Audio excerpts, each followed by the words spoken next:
मैं हूं रिजवान और आप देख रहे हैं रिजवान रैंकर्स। आज हम डिस्कस करेंगे अक्रूवल कंसेप्ट। एक बहुत ही इंपॉर्टेंट अकाउंटिंग कंसेप्ट है।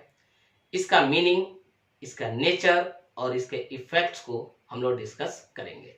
लेकिन शुरुआत मीनिंग से, यानी सबसे पहले आइए इसके मीनिंग को समझते हैं। यह कंसेप्ट कहता क्या है। Accrual concept,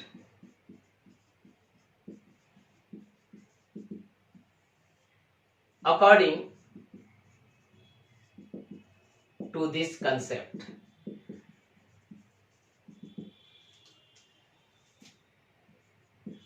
revenue receipts and revenue expenditures relating to current accounting period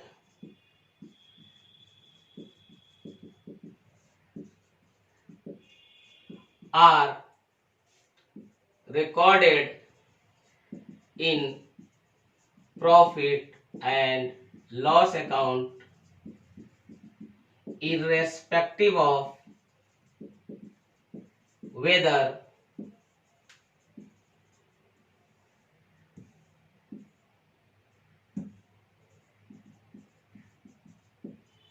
they have been received or paid or not। इस कंसेप्ट का क्या कहना है?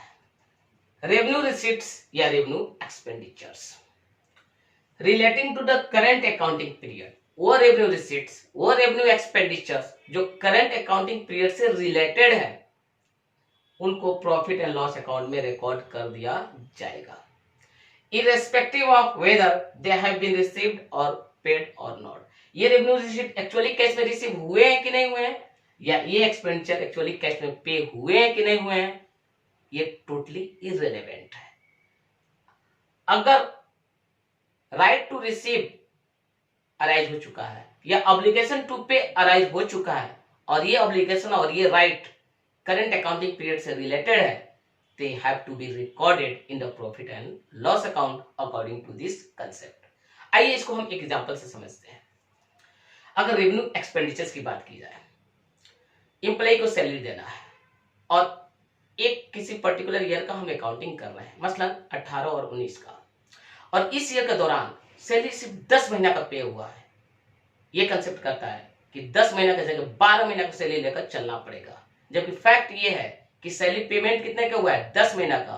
2 महीना का सैलरी इसमें ऐड करना पड़ेगा, क्योंकि करंट अकाउंटिंग पीरियड से रिलेटेड जो रेवेन्यू एक्सपेंडिचर है वो 12 महीना का सैलरी है। तो according to this concept profit and loss account में 12 महीना का सैलरी दिखाया जाएगा, न कि 10 महीना का।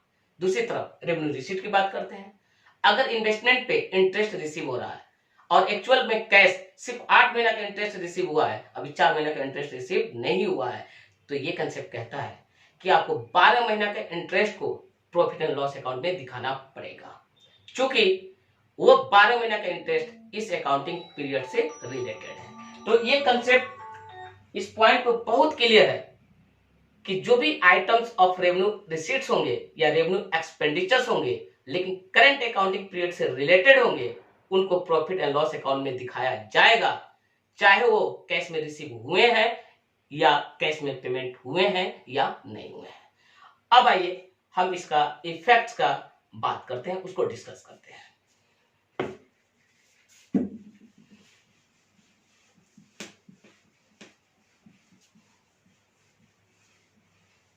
Effects,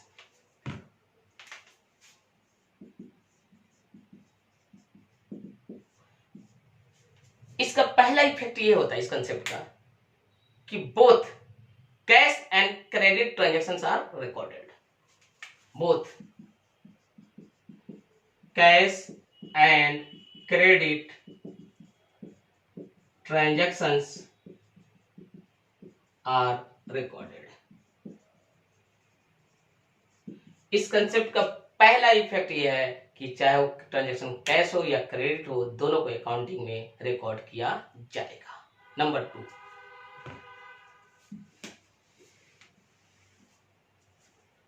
the following accounts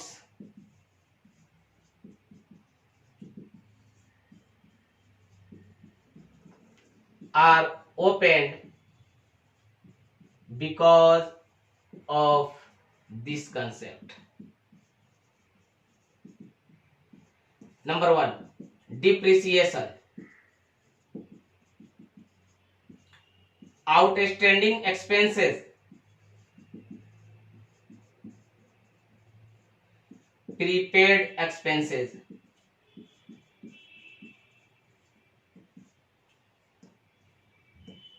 accrued income,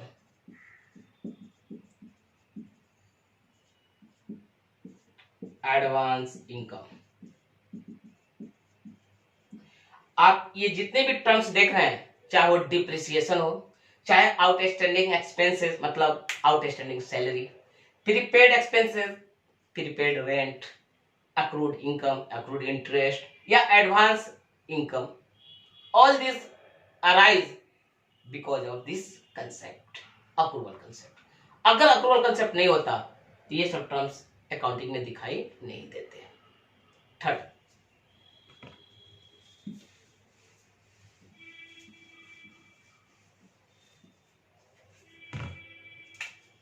it helps to assess the earning capacity of a business during an accounting period. Accounting period के दौरान किसी भी बिजनेस का अर्निंग कैपेसिटी को असेस करने में ये कंसेप्ट बहुत ही मददगार साबित होता है। It helps to assess the financial position of a business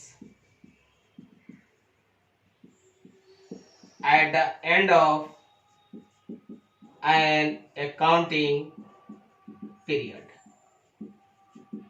accounting period के एंड में किसी बिजनेस का फाइनेंशियल पोजीशन को असेस करने में ये कंसेप्ट बहुत मददगार साबित होता है।